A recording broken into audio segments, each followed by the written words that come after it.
Daiane Mello.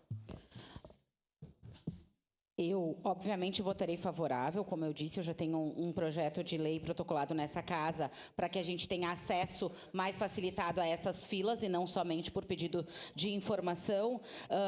E quero dizer uma coisa, eu visitei diversas UBSs, estou visitando frequentemente as UBSs, como falou a vereadora Estela, fui lá no Jardim Eldorado, fui no Parque Oásis, fui no Fátima, na do São José, na do próprio do bairro Serrano, e a dificuldade das pessoas em terem atendimento é muito difícil. As pessoas ficam na fila e quando é entregue as fichas, mais da metade da fila tem que ir embora sem atendimento. E agora eu até faço uma reflexão. A gente colocou o Agenda Mais. Porém, falado por uma servidora do Agenda Mais na reunião de saúde lá no São Vitor Coab, que eu participei na semana passada, inclusive o secretário Weber estava presente na reunião, que ele faz parte lá do pessoal da MOB, a servidora do Agenda Mais, ela disse assim, que foi disponibilizado as fichas da UBS de Galópolis, 13 horas. 13h30 não tinha mais. 13h30 é meia hora, gente. Isso foi um exemplo que ela utilizou na reunião.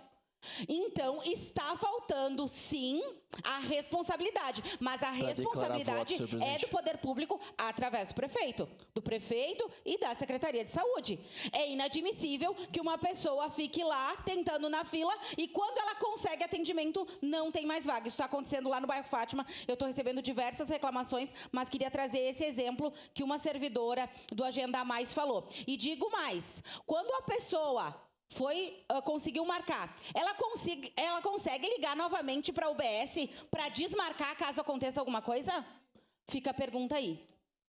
Nenhuma UBS consegue atender o telefone. Elas já estão sobrecarregadas com todas as suas atividades. Não tem telefonista nas UBSs. Mesmo que a pessoa tente, e eu não estou defendendo quem não vai na consulta, mas eu digo que mesmo que a pessoa tente se justificar, ela não consegue. Então, obviamente, votarei favorável e quero registrar aqui que faltam sim médicos, que é a primeira pergunta do prefeito, e falta sim responsabilidade, mas não somente das pessoas, e sim da própria prefeitura e da Secretaria de Saúde. Obrigado, senhor presidente. Obrigado, vereadora Daiane Mello. Só